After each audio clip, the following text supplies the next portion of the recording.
Hey everyone, Mr. Happy here, and in this video I'm going to be sharing with you my thoughts on the latest raid tier in Final Fantasy XIV, Pandemonium Anabaseios Savage. What a mouthful. It's a pretty important tier because it's really the last major raid release for Final Fantasy XIV until 7.0. Yeah, you could go back and do Ultimates, yeah, you could do Criterion Savage, and of course Blue Mage is getting another level increase, so that's, I guess, technically another Savage prog. But in terms of something that is brand new, that is traditional, tried and true, this is our last known raid tier for Endwalker. And so it's going to define how the raid scene is, well, seen for the next year. Anyone who starts playing or starts raiding, this is what their experience is going to be. So with that in mind, how do I think it did? And honestly, I was pretty impressed overall. I think it's the most consistent in terms of quality. While I do think there are dips, I don't think they necessarily take away from the overall content or the overall design. And I was pleasantly surprised. I'm going to go into all the different fights here. That way you can get a bit more insight as to why I feel that way. So actually, yeah, let's just get right into that and start talking about the first fight. All right, so P9S against Kokytos. This one was pretty on par with what I expected. I figured there'd be a bunch of stuff that really wasn't too complicated, too difficult, especially after seeing the normal mode. And that's kind of how it went. There was really just one big wall mechanic, essentially the equivalent of a Devourer for P5S, in that of Levin Kick. And it's a pretty severe check. Fortunately, there are strategies going around that are being used. The strategy we used actually apparently caught on to some capacity. I think it's what most people would know as Mario Kart. I figured there's probably something better, and so I know there's a couple of other ones that are going around out there. But either way, that's really the only major roadblock in the fight. There are some movement things and some tricks that you probably want to know to make certain parts a little bit easier. A big one is definitely the front and rear AoEs, whether it's in or out. I know whenever it's like rear AoE and point blank, that usually gets a bunch of people because A, the AoEs are bigger than a lot of the times you expect, and B, you sometimes just can't really get to the initial safe spot, and you have to trust that you have enough time to run through the boss. And as a dancer, of course, I can do that super easily, but I don't know, it makes some people uncomfortable having to do that degree of movement depending on, you know, where the boss decided it was going to do the front and rear and whether or not it was point blank or donut. The donut's super easy no matter what, but that point blank can be pretty scary for some people. But other than that, I think most people got the prediction down. I saw some people predict an extra element may get added on to Kokytos, and I think I'd have to go back and look at my own prediction video. I think I maybe like brought up that idea that I had seen people saying. Yeah, it made sense, and it is what they ended up doing, and it doesn't really change a whole lot about the fight as a whole, but either way, it's very satisfactory. You know, doing Levin Kick correctly feels really good, and there's enough kind of slower mechanics and more stressful mechanics that kind of bounce back and forth that give it a decent flow. You kind of get like the mechanics where it's like, oh, you know, it's pairs and out, or it's Proteans, or it's line AoEs and in. You know, like those are simple. Those are like the most key basic things that Final Fantasy XIV can ask you to do. But they're, of course, going to kill you if you do them wrong. So those are kind of like the rest periods that exist in the fight. And then you have your Levin Kicks, you have your front-rear combinations. You have the super easy, like, Levin Kick 2. I think it's called something different at that point. But yeah, it just kind of goes up and down consistently, so you just have the right mentality the whole way through. You kind of just coast outside of Levin Kick. And I really like that. I feel the same way about, you know, P5. You know, you kind of coast through the first phase. You have really easy, like Ruby 1, and then you have the knockback related one, which gets people a few times. Then you have the really easy Ruby 3. Then you have, you know, Devour. Then you have the Ruby 4, which isn't too bad. Ruby 5 is more difficult, so it does the same thing. It kind of does peaks and valleys to give you sort of these really good dopamine hits of your progression points. And I just feel like this does that too. So for me, this is pretty much on par with P5S. It just depends on individually for you whether or not you actually like the mechanics and what they ask you to do to solve them, or if you find them annoying. And that was the same dividing opinion that people had on P5. Some people hated Devour because of the torture it would bestow upon them, especially in the Party Finder. And Levin Kick's going to be largely the same way. You might just like the way it feels to do correctly, or you might just hate that it exists in the first place. But overall, a high quality fight consistent with the previous first fight, and that's what I like to see from the the first fight. I don't necessarily expect first fights to blow me away, but when they are consistent between tiers in terms of the quality and the amount of execution that is requested, or at least somewhat close in that capacity overall. For me, that's the best way to get into a tier, because it gets you a little bit excited to do it. You want to see what else they have in store, but you're also worried kind of that you're starting on a high point and that it could only get worse from there. Fortunately, this is the tier where I really think they didn't screw that up. I think Asphodelos' second fight is actually really good, and then you have the second fight in Abyssos, and it's not, to put it bluntly, I should say. But this one, when we go from 9 to 10, oh my goodness, the quality like skyrockets in a way I didn't think. So let's talk about that now. So P10S, you can call him Pandemonium, you could call him the Spider Castle, you can call him Greasy Alexander for all I care. This was the fight I was worried would make or break whether this was a good tier or not. I have a problem with bosses that stay in one spot and you just have to do mechanics, because they, in my experience, are often the most swingy in terms of quality. They're either really good fights or they are the worst fights in the entire game. And I cannot think of one that sits somewhere in between. So because this was one of those fights, I was worried that could happen here. But I saw the arena, I saw the possibilities, I made my predictions, and I said if they do types of things like I'm suggesting, I think it'll be a really good fight. And a lot of my predictions ended up being correct. They made you make the bridges. They made you make a wall. They made you do a lot more precise movement. They started adding in AoEs to limit safe spaces. And then they added in some traditional 14 stuff, spreads, pairs, light parties, all that stuff. A little bit of randomness to what you can get. You know, is it spreads first, then pairs? Or did you get light parties and now it's light parties, then spreads? You know, there's a little bit of RNG and reaction to it. The damage is substantial, and it just feels like they really took every idea that one could have had looking at the normal mode first, and that actually is what they did.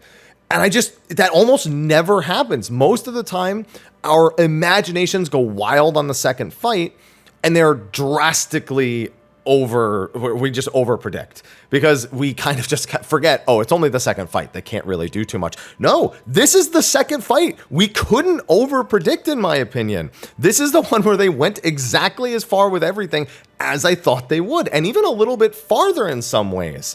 So I gotta say, it's one of the best second fights that we've had in a really long time, and I just didn't think I'd get one better than P2. I thought that was going to be the peak of our second fights for the entire expansion. I will say that my only main concern, I actually have two concerns with P10, and one is a design flaw, I guess I'll call it, and the other is a balancing issue. So first, the design flaw. There's a mechanic with these cannons, and they lock into position and they do a split damage AoE. The problem is they lock in their positions like absurdly early. Given how much movement you're doing during that phase, I think it's just a little too toxic of a timing. So sometimes you just get them aimed really sideways. Sometimes you just take one and aim it the other way because you're just trying to make those micro adjustments. Maybe someone goes too far, someone goes too close. I think that might be the worst part of the fight, but the mechanic is fine. It's just that those towers having that kind of super early lock-in is going to kill a lot of people who completely understand the mechanic, but just don't move that millisecond earlier. So that's my only mechanical concern. I also think they may have slightly overtuned certain aspects of it. It's hard to tell because in week one, you think you know how everything works down to the T because you've cleared it. But there's always a few questions you have, and I think most people are going to point to Harrowing Hell, which is one of the final mechanics that happens in the fight, and the damage that everyone receives there being absolutely enormous. Now, I don't have confidence in saying exactly how the damage is calculated. I can say two things. One, it seems like the tanks being in front is a thing.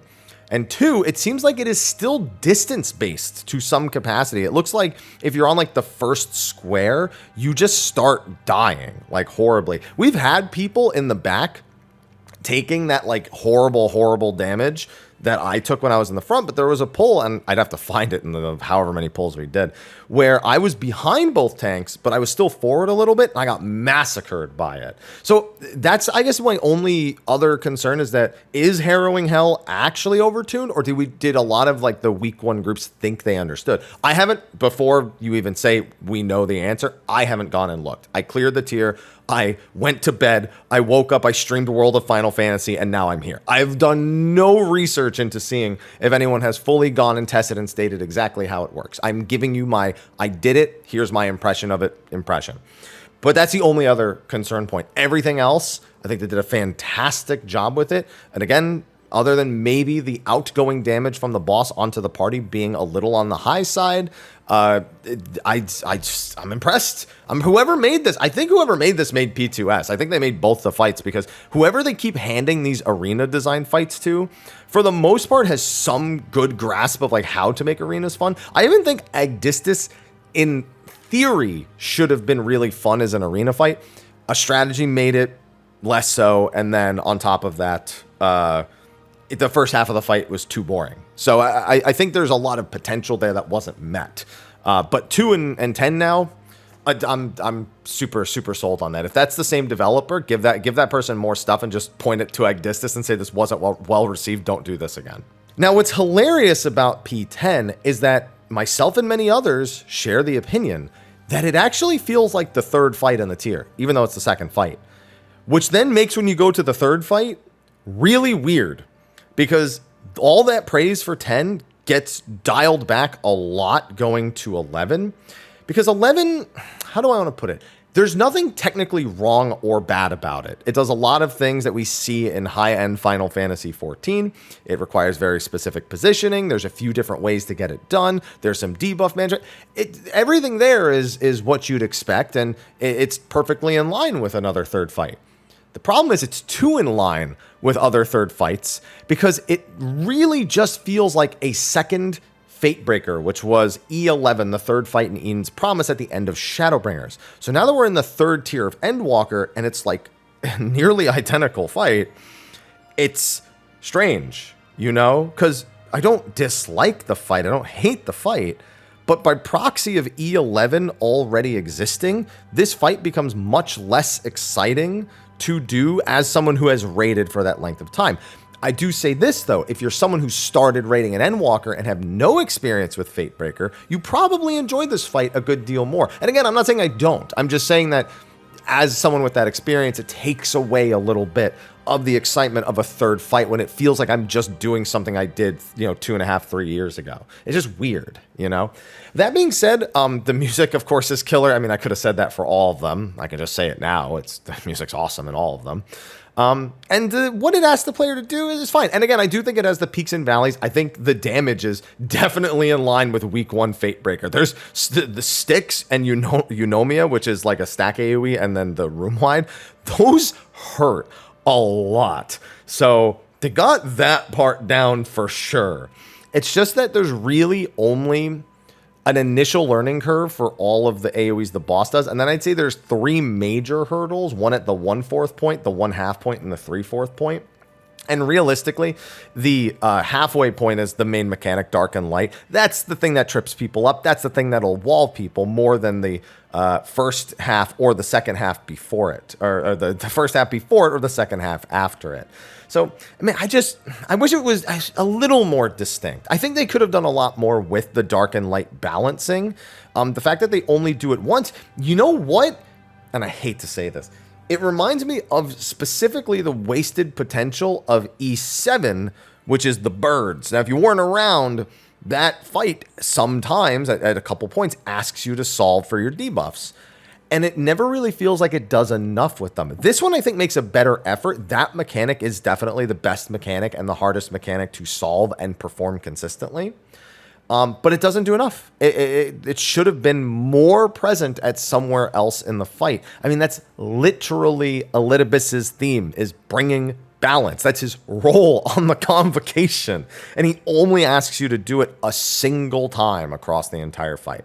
So, final verdict, it is not bad. It is a good fight, especially for someone who didn't play Shadowbringers beforehand. But My personal opinion is they didn't go far enough with this fight and went too far even almost with the previous fight. If you swap them, then it would make perfect sense. In fact, I'm not even unconvinced that Pandemonium wasn't originally supposed to be the third fight and they just decided to make it the second fight because of course you're going to make Themis and Elidibus the third fight. Like, of course you're going to. Like, I'm not even unconvinced that that didn't happen at some point because it's balanced in such a way that it seems that way.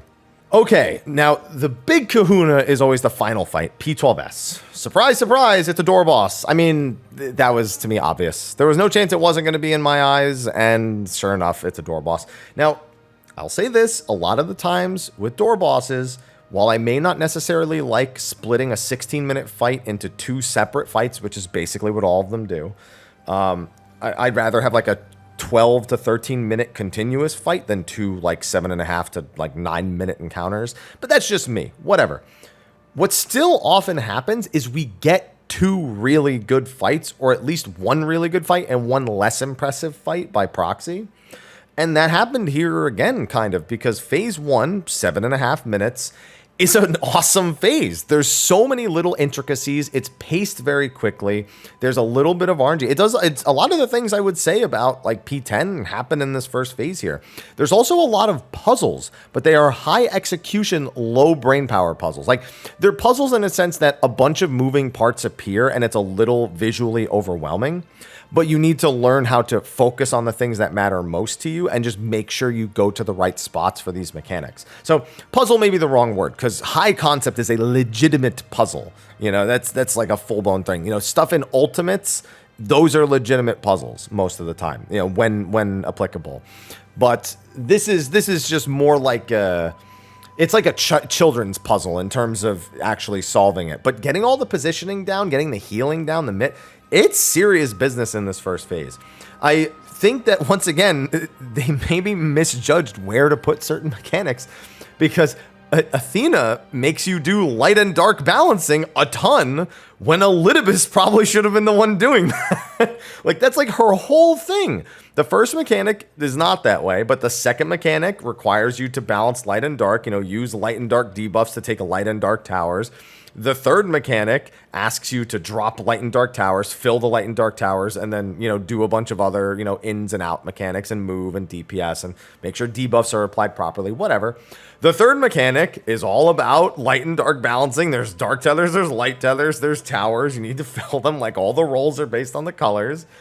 And then you get to, after the quote unquote ad phase, then your last 2 mechanics are not that, but they kind of just follow that whole just do a bunch of dodging, deal with the damage, and finish the boss kind of scenario. So it was just weird to me how much light and dark balancing was here versus in Themis. But all the mechanics work super well. They're all fun to execute. Again, there's that big dopamine hit that comes with doing them correctly, and you do genuinely get one big thing that's different here from the previous fights. I mentioned a lot of peaks and valleys with the other fights.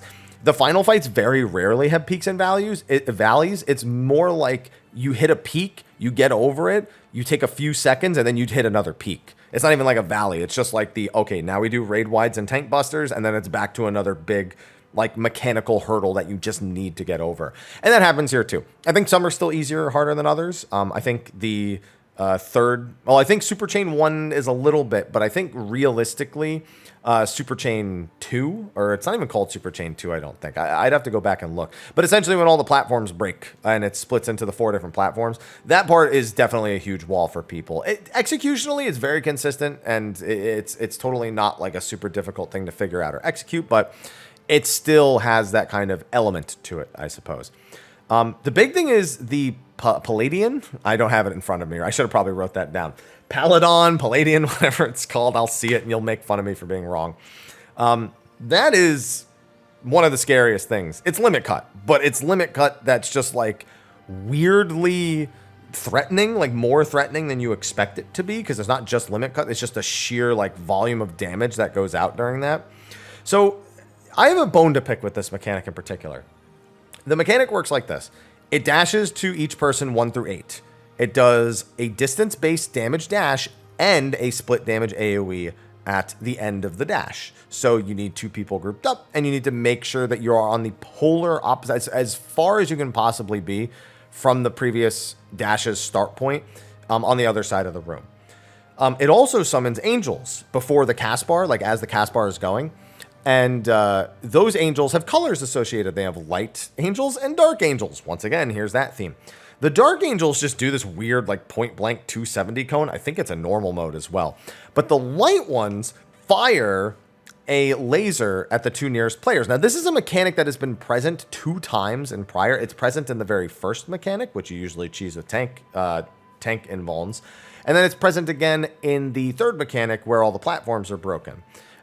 It's present here, but it's way more toxic. So what ends up happening is while the cast bar for Palladian is going, these angels appear, they briefly flash what their icons are, which are always in the same spots, and then they one by one jump up into the air.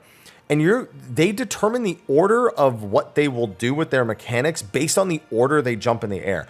I don't know a single person or a single group that has actually been trying to read the pattern of them going into the sky, because it tells you the order of the lasers and the point blanks, but everyone just reacts to it because it's so toxic to try to figure that out, to like try to remember it, pay attention. At some point, people may not have a hard time doing it, but you know, week 1 scenario, you look at those angels going up and you're just like, I don't care, what do I care? And it actually tells you the mechanic. The big thing is that the lasers and the ads, they're kind of broken up into 2 groups of 4. In fact, the entire phase is broken up into a first half and a second half. In the first half of the mechanic, 1, 2, 3, and 4 are dealing with the limit cuts, and 5, 6, 7, and 8 are dealing with lasers. As soon as the 4th mechanic comes out, those roles are swapped. Now 5, 6, 7, and 8 are dealing with the limit cuts, and 1, 2, 3, and 4 are dealing with the lasers. So simple enough, you know, it's 5 and 7 bait lasers, 1 and 3, while 1 and 3 are doing their limit cuts. You know, 6 and 8 bait lasers, while 2 and 4 are doing their limit cuts. Perfectly reasonable, and then you swap. The problem is that the lasers in the middle being somewhat random means that you need a lot of reaction. So within the first 4 angels, there can be 2 that are nothing or do that like little point blank AoE, and 2 that do the laser. But the order is completely random. So you could have like, I call them nothings, the 270 degree AoE, because they're nothing realistically. So it could be like beam, nothing, It could be nothing, beam. It could be beam, nothing, or nothing, beam.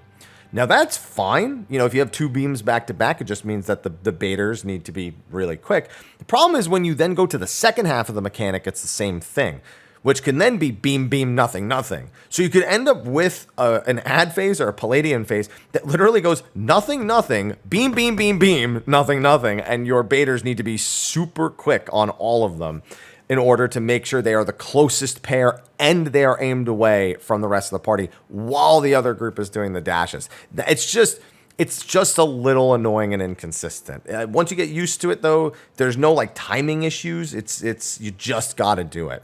It's just such a weird way for them to think it's like a good way to communicate what the order will be. You know what I mean? I just don't know how they landed on that. It just doesn't seem like a great means of communicating it to me.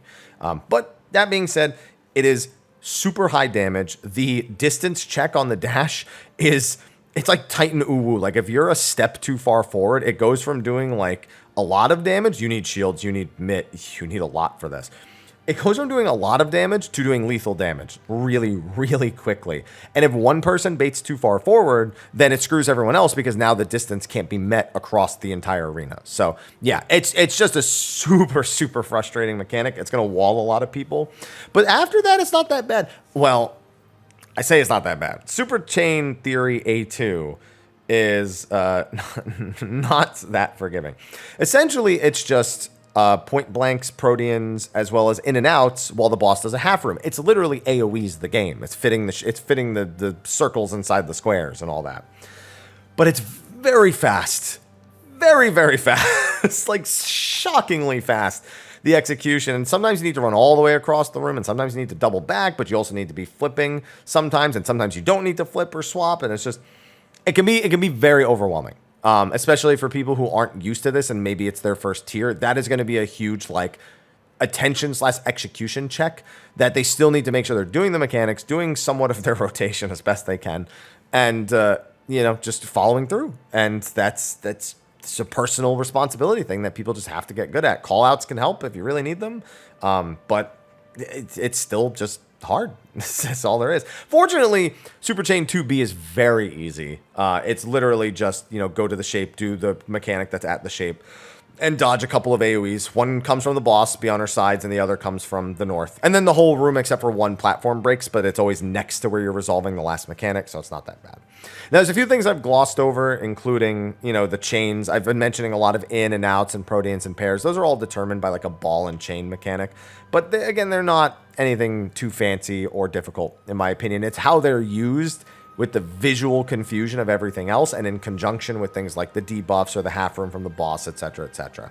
Another really toxic thing is that the half rooms during Super Chain 2A are determined by where the tank has the boss facing. So if the boss is even slightly turned to the left or right, you are so very likely dead. You can adjust it, but I probably wouldn't recommend doing that on purpose, I suppose. So, yeah, that's definitely on the frightening side.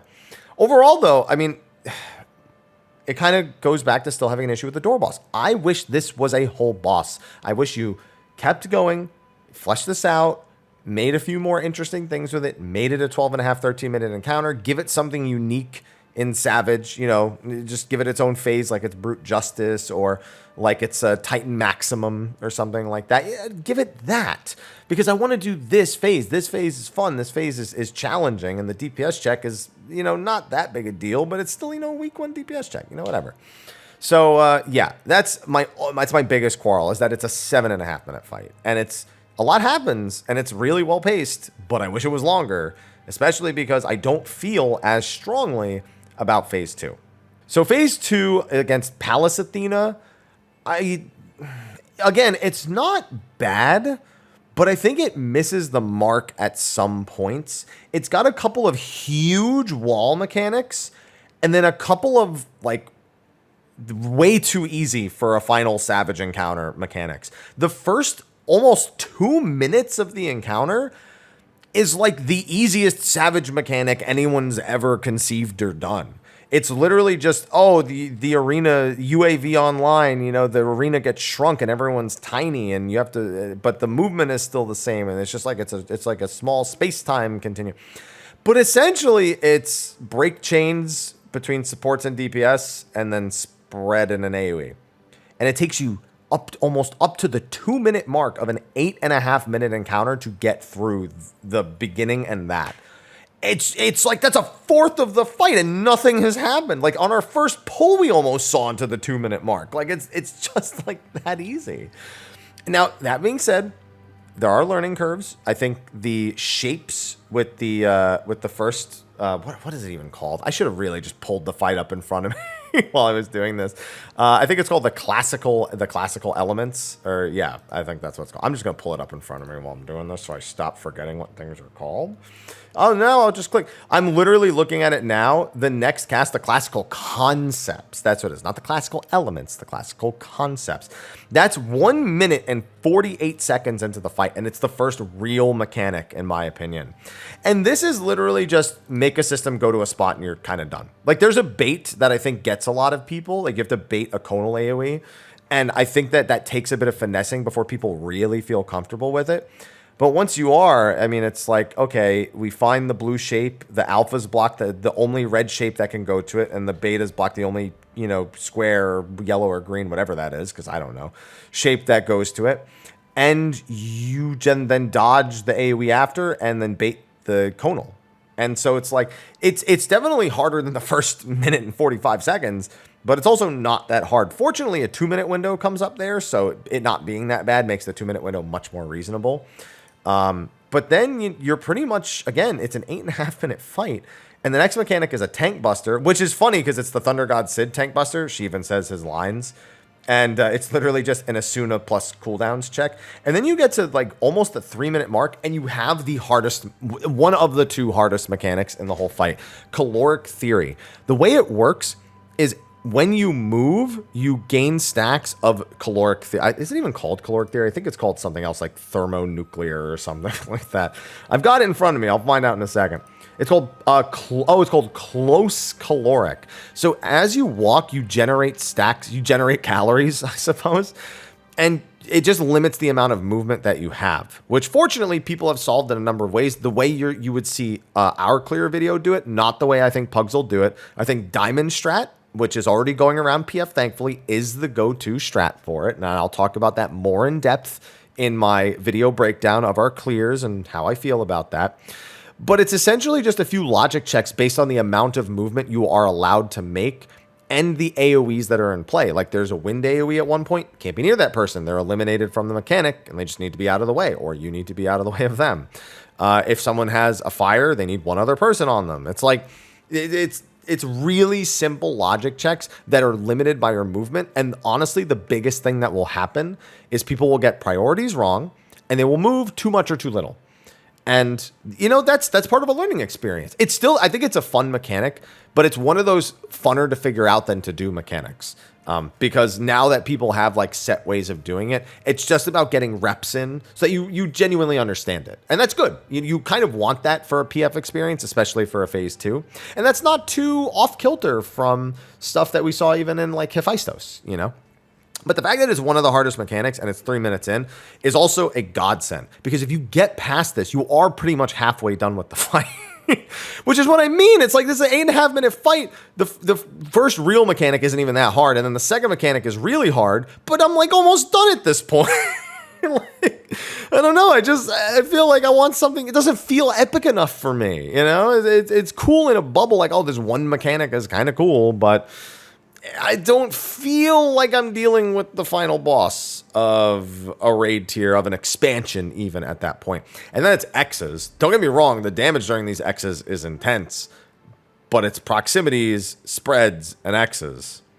You're not going to sit here and listen to me go like, oh my God, it's X's, I can't believe it, they did it again.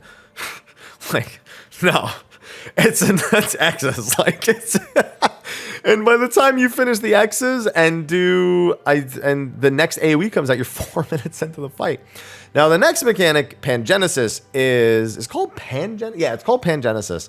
It's the second hardest mechanic. It's either the first or the second, depending on your personal struggles. Like if you struggle with dealing with debuff vomit, then they both, Caloric 1 and this, are both kind of in the same boat, but you might lean towards one feeling harder than the other. The difference being is that Pangenesis is a mechanic that gives you a lot of individual bits that matter in terms of the end result, but not in terms of executing unless you figured it out on content. So essentially the way Pangenesis works is people get debuffs with numbers. And if you stand next to somebody else and take a hit with the number, you'll be tethered to them. What it does is it looks at the number of the stacks. I believe they are called unstable factor. And basically what it does is it'll tether you to another person. It'll add both of your numbers together. So it's 0, 1s, and 2. So it could be like 1 plus 2 or 0 plus 2 or 0 plus 1, you know, or 0 plus 0, I suppose. And then so it'll add them together, divide by 2, and then round down. Your goal is to use that math to get everyone to 0 stacks before it wears off. That matters when you're solving it. When you are doing this after the first groups have cleared it and there's guides out, that is literally not an important factor at all, other than telling you stand in the center of your tower so you're tethered to the correct person, because you can accidentally tether people from another tower. And if you do that, the math problem fails. We had that happen a couple times in Prague. People were spread too much in the tower and they touched someone in another tower, and then we all blew up because the math failed. But essentially all it is everybody gets debuffs, and there's literally a set priority of what you do depending on which debuffs you get. So like the 2s are going to have to do specific towers because they have those tilts from the first phase where, you know, if you have a dark tilt, you have to stand in a white tower and vice versa. And then they have durations, which solves a couple of other towers. But then you have the 1s, which go and do the first tower with the first set of 2s, and the 0s, which do one of the sets of towers, the opposite set on the same side. And then you just kind of split the room in half. There's 4 people on each side solving these towers. 2 people in the first tower, 2 people in 2 different towers for 4 people total in the second set and the third set. And then all you're doing, honestly, the most annoying thing is that when you're hit by these towers, not everybody changes their tilt or gets a tilt in the first place. 2 people will get them and 2 people won't. So it's about knowing like, oh, I didn't get a new tilt. I'm just going to go into the same color tower. Or I did get a tilt. I have to go into the other tower. It's literally my only option. So it's a lot of logic that's already been solved and is still executionally very quick, very specific. Also, the damage from these towers is nuts. I haven't spoken about it really. The damage in this phase is the most difficult thing. Every single cast bar she does practically deals damage to the party, whether it's instantly or a few seconds later. She casts Ultima, she casts the proximity, she casts spreads, she casts pretty much all of her main mechanics, Pangenesis, classical concepts, whatever the tentacle mechanic is called, where she shrinks you. All of them deal damage. It's scary. It's a lot. On our clear, I think one of our healers just started popping ethers. He's like, I'm not using my damage pot. I'm just using ethers. I need to keep us alive because there's just so much. With gear, it will become easier, but even still, like the week 1 healing and damage check was nuts. But Pangenesis is the halfway point of the fight. And if you pass it, you are literally on the cusp of finishing the fight.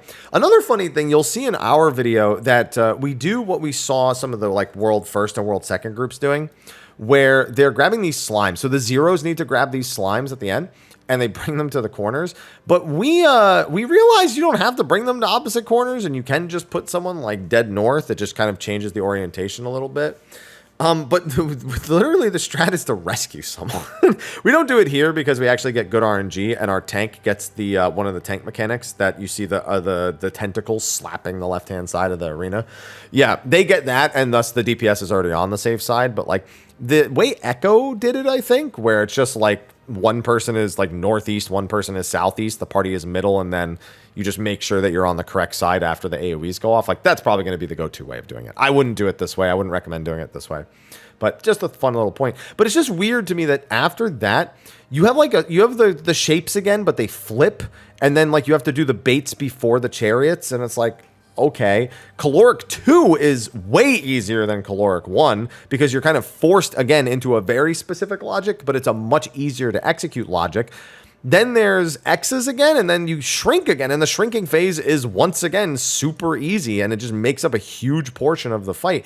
It's like really easy mechanics make up such a huge portion that you genuinely could clear on any pull you get past some of the later mechanics, as long as you studied a little bit in advance and maybe have died like a couple times. The third time we saw past Caloric 2, we didn't really know where our 2-minute windows were going to line up properly. We didn't really even remember the exact order of the mechanics, but we cleared. Like, and with the Paladin dead for like 40 seconds on week 1. So the DPS checks way less severe in this entire tier. No doubt that's because of what happened with Abyssos. And on top of that, there's just some really, really easy things. And again, they're not bad mechanics. It's just, it's a little bit to end on so many not very difficult mechanics, I suppose, if that makes sense. But at least there's a couple in here that genuinely make you struggle. You'll have people die to really weird stuff, maybe get frustrated, whatever. And then you have Caloric 1 and whatever. And thank God the door boss. The door boss is great.